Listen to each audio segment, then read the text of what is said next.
Olá, meus caros, seguimos aqui com o nosso desafio da palavra, mais 7 capítulos hoje. Estamos no livro de Levítico, esse livro que a primeira impressão ele dá uma sensação de ser bem massivo, porque ele é muito específico para aquela época, ele é muito cultural em muitas partes dele, né? E isso, se a gente não estudar, a gente não consegue se conectar enquanto a gente está lendo, né? Mas sem mais delongas, se inscreve no canal, curte o vídeo, compartilha, manda para quem você ama, beleza? Deixa um comentário aí com a sua opinião, seus destaques também. E vamos seguir. Hoje, mais 7 capítulos a partir de Levítico 9. Bora pro vídeo. Então vamos lá. No capítulo 9, primeiro destaque nosso aqui vai ficar por conta do verso 5, para a gente relembrar uma situação. Então, Levítico 9, verso 5. Levaram então tudo que Moisés determinou para a frente da tenda do encontro, e a comunidade inteira aproximou-se e ficou-se de pé perante o Senhor. Lembra, as áreas externas, vamos chamar assim, aquilo que não é lugar, o Santíssimo, ou o Santo dos Santos. Então a gente tem o altar do holocausto, a tenda do encontro. Lá então representando a fase da vida em que nós morremos para o velho homem, no sentido, obviamente, do momento da nossa conversão, porque o arrependimento que gera a morte da velha natureza todos os dias, a luta contra ela, obviamente tem que ser constante. Mas esse lugar está representando aqui, então, uma cena que nos mostra a questão da conversão, quando nós entendemos a necessidade de morrer para quem nós éramos e viver quem Cristo é em nós, tá bom? Então esses lugares são lugares externos. E quando a gente olha para esse lugar, a gente vê também o altar do holocausto, que representa a morte e sacrifício do passado, da velha natureza. E quando a gente olha para o Santo dos Santos, é um caminho de santidade, na presença da glória de Deus, pois nós somos transformados de glória em glória, de fé em fé. Lembre-se disso. Verso 9. Seus filhos levaram-lhe o sangue, e ele molhou o dedo no sangue e o pôs nas pontas do altar, então derramou o restante do sangue na base do altar. Lembra que eu já expliquei essa questão da ponta do altar, da base do altar, o sangue nas pontinhas que eram igual aos chifres, né? Essas pontinhas. Aqui a gente vê os filhos de Arão participando do sacerdócio. Vocês vão ver que vai acontecer uma tragédia em relação a esses filhos, né? Talvez nem seria tanto a palavra tragédia, mas é o que eu vou usar, tá? Mas a gente pode ver que o personagem Arão, ele é mesmo o cara que é colocado como o principal, tá? O sumo sacerdote, legalmente falando. E a gente está vendo os filhos de Arão abaixo dele, tá? Eles têm funções de auxílio. Vamos para o próximo, verso 23. Assim Moisés e Arão entraram na tenda do encontro. Quando saíram, abençoaram o povo, e a glória do Senhor apareceu a todo o povo. Não só a Moisés, não só a Arão, não só uma tribo específica, mas a todo o povo. Deus quer mostrar a sua glória a todo o povo. É importante, quando a gente estiver lendo Levítico, que a gente consiga ter a sensibilidade e a destreza literária para identificar quando o texto está sendo específico para aquela época, temporário, está falando àquele momento, e ainda assim esse texto tem um princípio que é eterno, ou quando ele não apresenta esse princípio, ou textos que são só de princípio num contexto daquela época, tá? Porque princípios, ou seja, o que é princípio? Princípios são coisas que devem perdurar, porque elas revelam a questão da pessoalidade, da personalidade de Deus e do seu caráter santo. Então essas coisas, e não a letra em si, essas coisas elas perduram, elas devem ser seguidas, obedecidas, tá bom? A gente tem que estar sempre atento a isso, porque viver essas coisas, praticar essas coisas, nos fazem bem como filhos de Deus, como criatura dele, tá bom? Então a gente está vendo aqui a manifestação da glória de Deus aprovando toda a situação, a consagração. Lembra que eles estavam há 7 dias na tenda do encontro, então esse dia aqui é o 8º dia, e eles são consagrados então ao serviço sacerdotal. Deus aprova a situação e fogo sai da presença do Senhor no altar do holocausto, lembra? No altar do holocausto, o fogo ele vem da presença de Deus. Por quê? Porque um homem não consegue anular suas culpas com seu próprio poder. Esse fogo ele tem que vir de Deus, tá bom? E quando a gente fala de fogo do Espírito, pelo amor de Deus, a gente tem que estar com essa visão, esse raciocínio na cabeça. Não é, pegou fogo o culto, não, foi agitado, fiquei emocionado, não. Fogo do Espírito é o poder direto da fonte do trono que queima, limpa, pulveriza, afasta, elimina nossos pecados e nossas iniquidades, tá certo? Bom, a glória de Deus desceu e fogo saiu do altar do holocausto. Glória seguida de fogo. Isso é um padrão, tá bom? Por isso nós somos transformados de glória em glória, porque mediante a manifestação da glória de Deus, o impacto da presença santa de Deus gera um impacto eliminador da nossa santidade. Deve ser assim. É assim que deve ser um homem buscando e encontrando a face de Deus. É ele sendo destituído cada vez mais da glória do seu nome e dos seus pecados e suas iniquidades, tá bom? Nada além disso. Levítico 10, verso 1. Vamos apresentar alguns personagens aqui. Quem são? Nadab e Abiú. Levítico capítulo 10, verso 1. Eles são filhos de Arão. Eles começaram a auxiliar o pai diretamente. Arão tinha mais filhos. E a Bíblia está apontando esses dois por causa do fato que acontece aqui no verso 1. Não sabe quanto tempo depois do capítulo anterior que isso aqui aconteceu, mas o fato é que aconteceu, tá? Então Nadab e Abiú, filhos de Arão, pegaram cada um seu incensário, nos quais acenderam fogo, acrescentaram incenso e trouxeram fogo profano perante o Senhor, sem que tivessem sido autorizados. Então saiu fogo da presença do Senhor e os consumiu, morreram perante o Senhor. O que dizer desse texto e o que imaginar, né? Isso deve ter sido extremamente terrível para Arão, para toda a comunidade de Israel. Nós estamos vendo, provavelmente, jovens que acharam que a presença de Deus era qualquer coisa, que foram de qualquer jeito, e fica uma coisa aqui interessante também para a gente pensar, tá? Na questão do saber fazer, que a gente pode chamar isso de poder, e autoridade para fazer, que é outra coisa bem diferente. O texto finaliza no verso 1 dizendo que eles não tinham sido autorizados, ou seja, estavam desprovidos de autoridade. Sabiam fazer? Sabiam. Sabiam como era a ritualística, a liturgia, o método? Sabiam. Mas não tinham autoridade. A gente precisa muito meditar nessas coisas, sabe? Para hoje. Porque hoje existe, acho que não só hoje, né? Porque o texto é antigo e já revela que existia esse padrão. Mas tem uma coisa na confiança da estratégia que sabe fazer. Nós somos calejados nisso já. Cara, sem a presença, sem a autoridade, é impossível. Você pode conhecer a Bíblia toda decorada, vírgula por vírgula. Isso não significa nada. Não significa nada. Você pode ter 50 anos de ministério, isso não significa nada. É muito importante a gente pensar sobre essas coisas, tá? Bom, verso 2, a gente pode ver que o fogo saiu da presença de Deus. Novamente, quem envia o fogo? Deus, tá? Para consumir o quê? O pecado. E nesse caso, os dois eram o próprio pecado. Então, eles foram consumidos. Verso 3.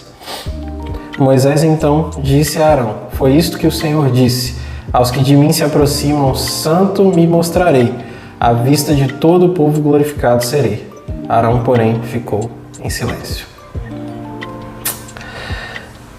A situação deve ter sido bem complicada. Que dizer, né? Que dizer? Um Deus que coloca padrões de santidade acima de qualquer coisa, porque ser santo é o que ele é. E isso é inabalável. De vez em quando a gente precisa olhar essas coisas, tá? Bom, vamos seguir. Verso 6. Então Moisés disse a Arão e a seus filhos Eleazar e Itamar. Então a gente está vendo que ainda sobraram filhos, né, para Arão, e eles também estavam sendo delegados à questão do auxílio sacerdotal. Não andem descabelados nem rasguem as roupas em sinal de luto, senão vocês morrerão, e a ira do Senhor cairá sobre toda a comunidade, mas os seus parentes e toda a nação de Israel poderão chorar por aqueles que o Senhor destruiu pelo fogo. Quando a gente pensa que vai aliviar, o texto fica mais duro ainda. Para a posição sacerdotal da época, os padrões exigidos de santidade, tudo envolvido no processo de libertação sabe, esse desmame da idolatria do povo, a questão estava muito rígida e até por conta de terem vestes sacerdotais, né, eles não podiam sequer expor externamente esse luto, como era de costume, rasgar as unhas, rasgar as vestes e ficar dias, né, se lamentando. O serviço não podia parar. Até que ponto a gente olha para isso aqui e aplica para hoje? Essa é a grande questão, entendeu? Até que ponto isso daqui ecoa pelos séculos? Eu lembro de uma vez ler sobre a história de um hino do cantor cristão que foi escrito por alguém que não vou me lembrar do hino agora, tá? Enfim, eu tenho certeza que quando eu parar de gravar eu vou lembrar, mas vamos lá.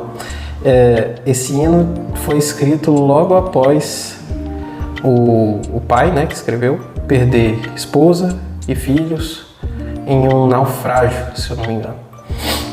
Enfim, até que ponto quem ocupa determinada posição deve, como é que eu vou colocar isso? Buscar a qualquer custo se nivelar a um Deus que se chama santo e diz que devemos ser santos, porque Ele é santo. São textos bem fortes, tá? E eu confesso, extremamente difíceis, tá bom? Bom, mas a gente vai desenrolar esse texto um pouquinho mais. Verso 10. Vocês têm que fazer separação entre o santo e o profano, entre o puro e o impuro. Enquanto na Terra, basicamente, é esse o padrão de análise que Deus pede para que nós tenhamos em relação a toda a nossa volta. Fazer separação entre o que é santo e o que não é, entre o que é puro e o que não é. Bom, e aí a gente tem uma resposta de Arão, porque Moisés não alisou, não houve nenhum sinto muito, tô aqui, né? Nada disso, aparentemente. Então, nós vamos ver um Moisés que depois ainda vai ficar irado porque um sacrifício que era para ter sido comido não foi. E é como se o serviço sacerdotal tivesse sido feito errado. Arão, que antes tinha ficado quieto naquela situação do filho, ele não podia nem entrar de luto, né? Então no verso 19, olha só. Arão respondeu a Moisés: hoje eles ofereceram o seu sacrifício pelo pecado e o seu holocausto perante ao Senhor. Arão estava dizendo que os filhos, os outros que estavam vivos, não tinham comido e queimado o sacrifício porque estava sendo oferecido por causa deles, né? Em prol da propiciação do pecado deles, os filhos, tá? Bom, hoje eles ofereceram o seu sacrifício pelo pecado e o seu holocausto perante o Senhor. Mesmo assim, coisas como essa aconteceram comigo. Será que teria agradado ao Senhor se eu tivesse comido a oferta pelo pecado hoje? A gente está vendo um Arão que está triste, está abatido. E por mais que deveria ritualisticamente ter sido comida a oferta, qual era o problema aqui da situação, né? Recentemente a morte dos outros filhos, dos outros dois filhos dele, essa oferta não foi comida, ela foi queimada. E aí Arão faz essa pergunta: será que teria agradado mais ao Senhor se eu tivesse comido a oferta? Arão está querendo dizer o seguinte: eu sei que era para ter sido comida, mas meus filhos precisavam fazer propiciação pelo pecado deles.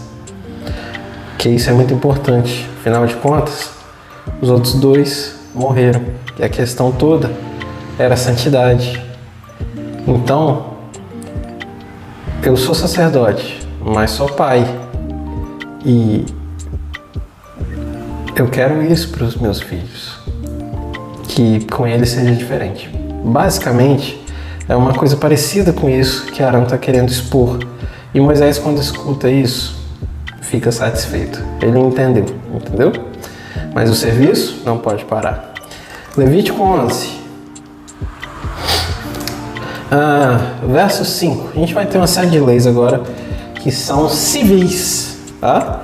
E ao mesmo tempo são mandamentos em relação a padrões de pureza e impureza, em relação principalmente à questão dos alimentos, tá?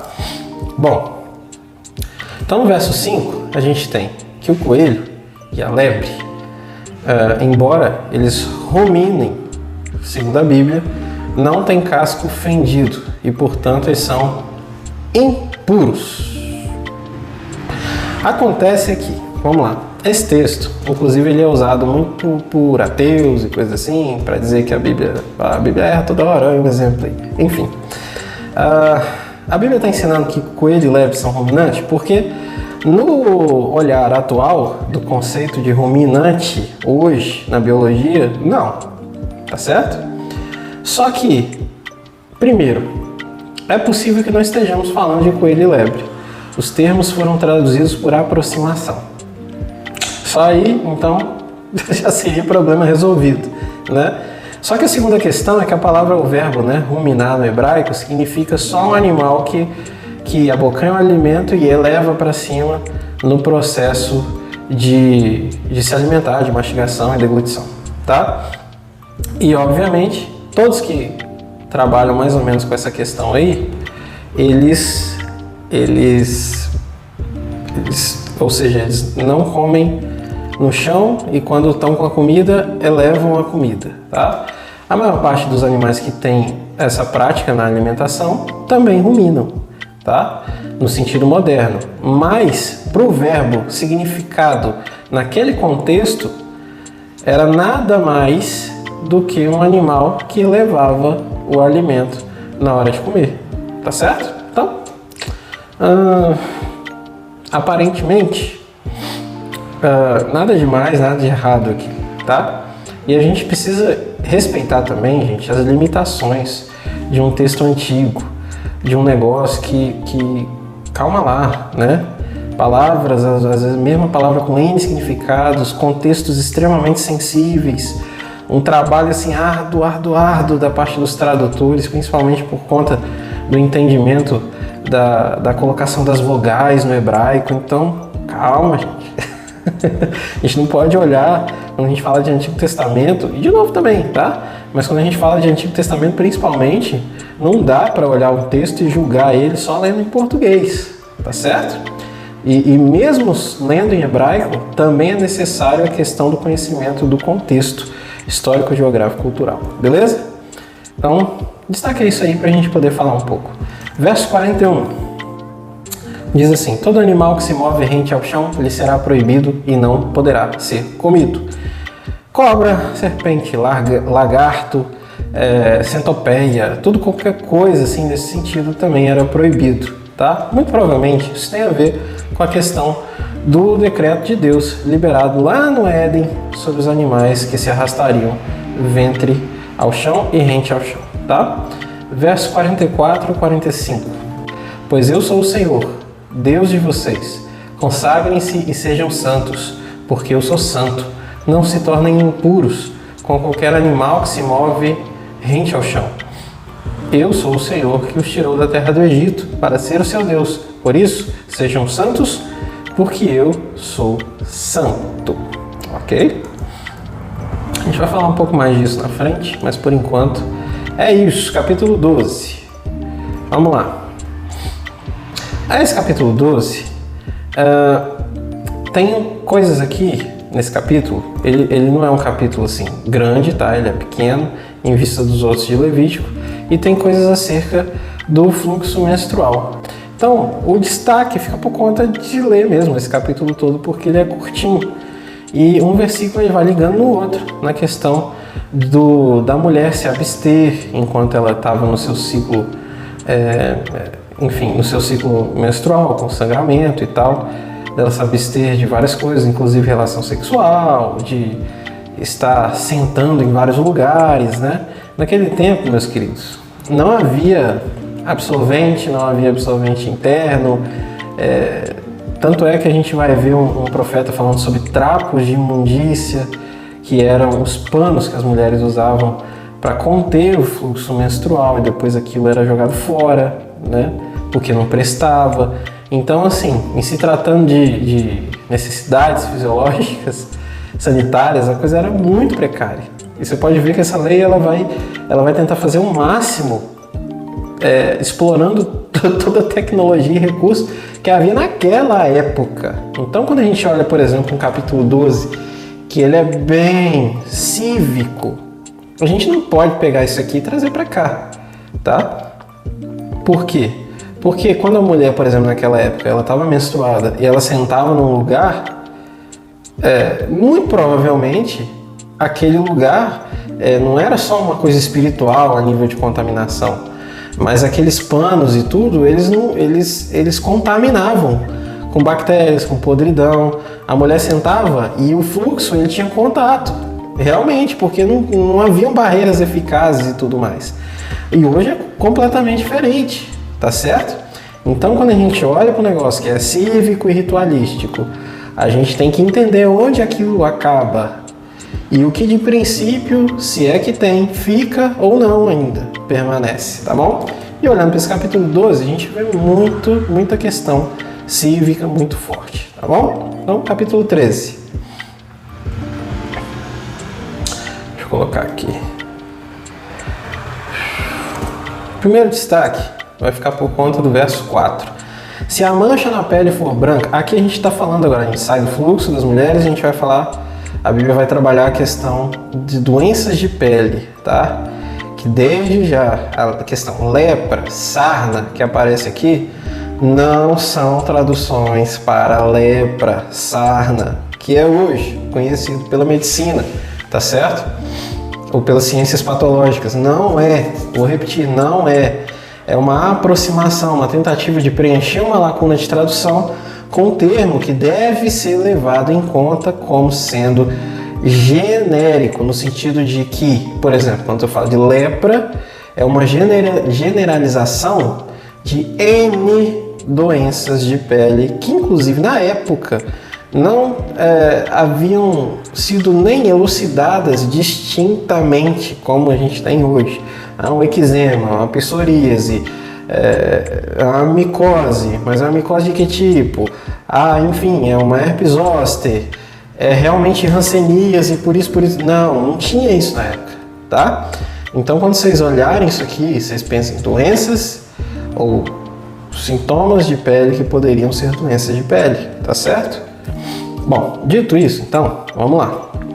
Se a mancha na pele for branca, versículo 4, capítulo 13, mas não parecer mais profunda do que a pele, e sobre a pele o pelo não tivesse tornado branco, o sacerdote porá em isolamento por 7 dias. Por que eu destaquei? Porque naquela época eles entendiam que algo poderia ser contagioso, era o máximo. Não queira mais que isso para a ciência, lá naquele contexto de milhares de anos atrás. E a gente tinha uma questão aqui. Se é contagioso, pode espalhar e pode infectar mais pessoas. Mas ao mesmo tempo tinha um cunho o quê? De que, culturalmente falando, a enfermidade também poderia ser entendida como resultado de maldição. Tinha a ver com o pecado, tinha a ver com a parte espiritual, tá? Agora, lembrem-se, culturalmente falando, tá? Então, esse isolamento entra em cena aqui para evitar contágio e para afastar a pessoa por ela estar impura em vários sentidos, tá? Era exatamente a forma que Deus pensava, querido, não, porque se fosse assim, todo proceder, se você for ler, é de um isolamento que depois de 7 dias voltava a ver se tinha resolvido. Não, depois de 7 dias voltava a ver se tinha sido resolvido. E depois a gente tem um proceder de como resolver a situação. A ideia de Deus não é falar, você é impuro, e aí eu te condeno, tchau, morre e some para sempre. Não. A ideia de Deus é, você está impuro, mas eu quero te purificar. E a gente vai fazer isso dessa maneira, tá certo? É assim que a gente tem que entender a situação. Porque o resto, isso aí que eu tô falando é princípio. O resto aqui era tudo cívico, tá? Sanitário, tudo coisa para época. Não tem como olhar isso aqui e enxergar isso aqui para hoje, tá? Ou tentar aplicar uma coisa assim para hoje, beleza? Bom, questão da lepra, da sarna, eu expliquei. Verso 40 a 41. Esse é mais eu separei porque é engraçado, tá? Até porque eu sou calvo. Quando os cabelos de um homem caírem, ele está calvo, todavia puro. Se lhe caírem os cabelos da frente da cabeça, ele está meio calvo, porém puro. Eu não sei se na época tinha a questão dos cabelos era um troço assim, muito mais valorizado, muito mais assim, não vou falar valorizado, mas superestimado do que talvez até seja hoje, né? A gente vai ver inclusive o conto de Sansão por conta, explanando bem essa questão, né? Os cabelos, a exuberância, enfim. Eu não sei se o pessoal pensava que o homem ele ia ficando careca, então talvez isso seria sinal de impureza, mas aqui parece que ficou claro que Deus quis dizer, não gente, a calvície não é impureza, você está ficando calvo, mas é puro, tá? Isso não tem nada a ver. Mas é engraçado. Vamos lá, 45, 46. Qual era a situação do leproso? Quem ficar leproso, apresentando quaisquer desses sintomas, usará roupas rasgadas, andará descabelado, cobrirá a parte inferior do rosto e gritará, impuro, impuro. Enquanto tiver a doença, estará impuro, viverá separado, fora do acampamento. Que terrível, né? E a gente tem que começar a enxergar, gente, esse texto agora conectado ao restante de toda a história, e principalmente Jesus. Jesus é o cara que não poderia, em hipótese nenhuma, como sumo sacerdote, que seus seguidores afirmavam que ele ele é o cara que ia até o leproso. Ou o leproso vinha até ele. E ele curava. E ele encostava.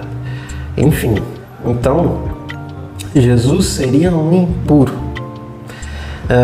A gente precisa enxergar aonde que está exatamente os princípios e o caráter de Deus em todo esse movimento de todas essas regras. Porque a Bíblia diz que aquilo que se pode conhecer de Deus está revelado absolutamente no Filho. Então, se eu tenho um Jesus que aparentemente quebra isso aqui em vida aqui na Terra, eu tenho que olhar para quando isso aqui foi escrito e enxergar Jesus aqui. Ou seja, eu tiro a parte legalista e eu enxergo a parte dos princípios. Tá? Qual que é o princípio? Aquilo que eu já falei. A identificação do estado de pureza. Quando o cara gritava impuro, impuro, ele está reconhecendo o seu próprio estado também de impureza. E agora? Acabou a situação, fica por isso mesmo. Vamos segregar a sociedade, tem os puros e os impuros? Não, esse não é o reino. Nem Levítico, nem em momento nenhum. A ideia é o quê? Você está assim, reconheceu que está assim. Vamos resolver isso. E quem pode? O Filho, o sangue, a graça, o Espírito. Tá certo? E aquilo que era separado torna-se a se ajuntar. Amém?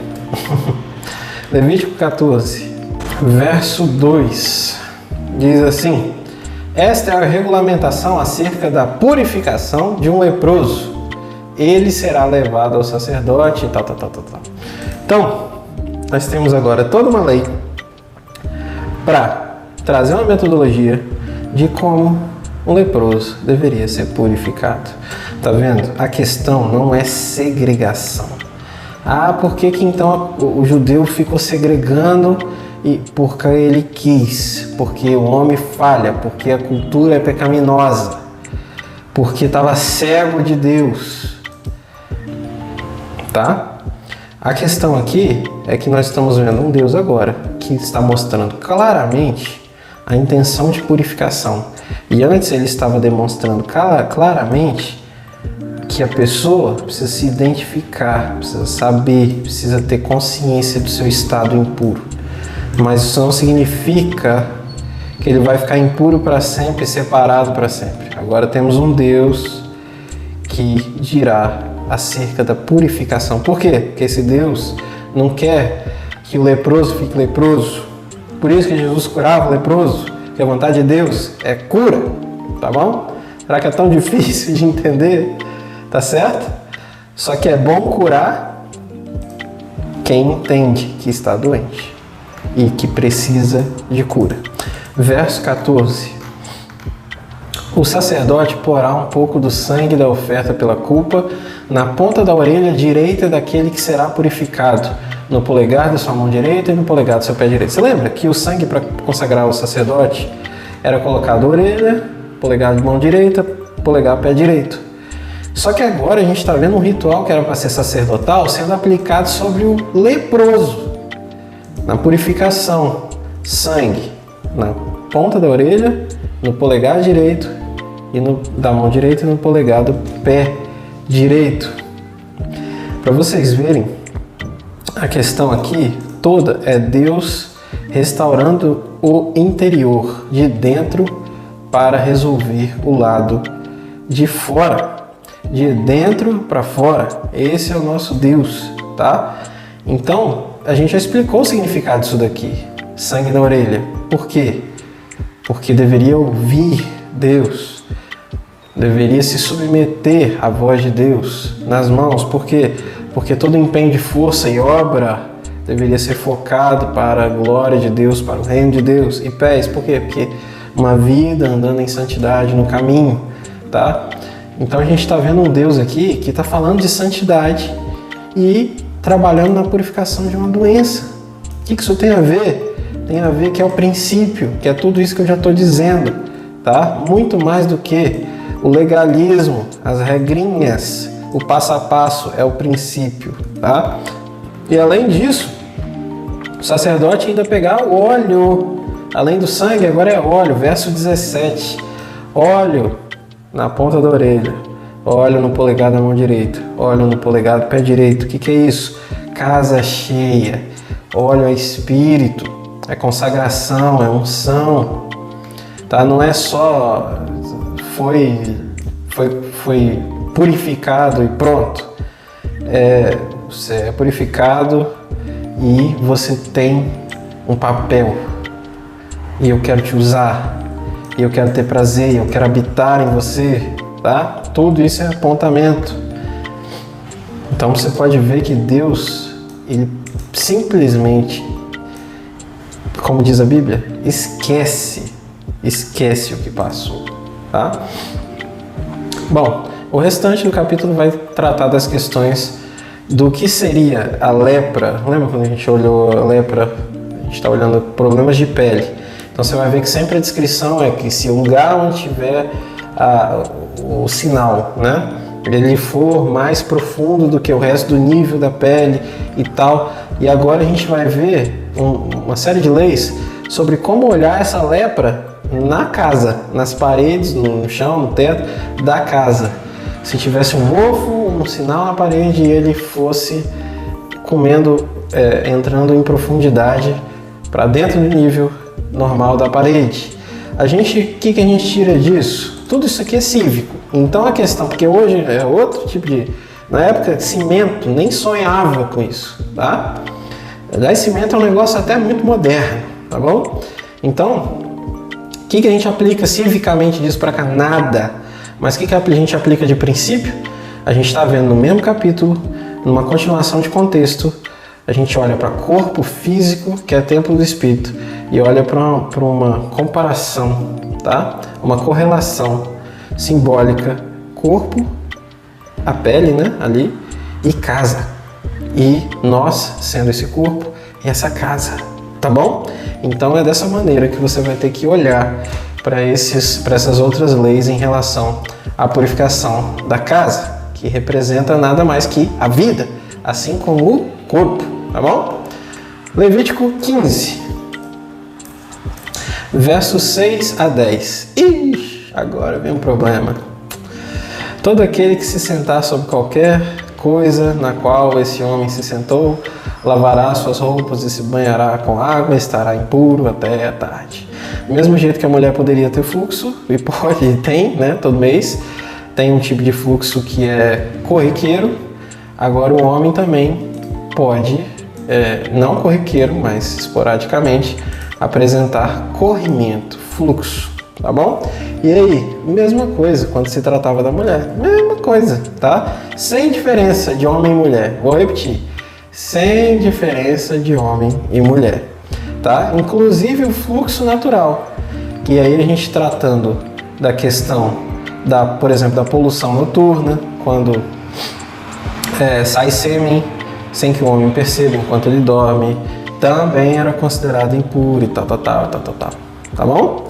Então, estamos vendo um padrãozinho de igualdade nisso daí também, beleza? Só separei por conta disso. No restante, é tudo cívico e sanitário. Esquece isso para hoje, beleza?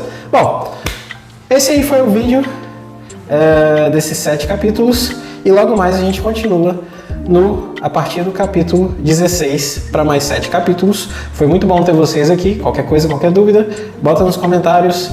Estou totalmente à disposição. Te agradeço por estar comigo até o momento e vamos seguir, porque a gente tem que vencer o desafio para a glória de Deus, para a glória de sua palavra. Um forte abraço e fiquem com Deus.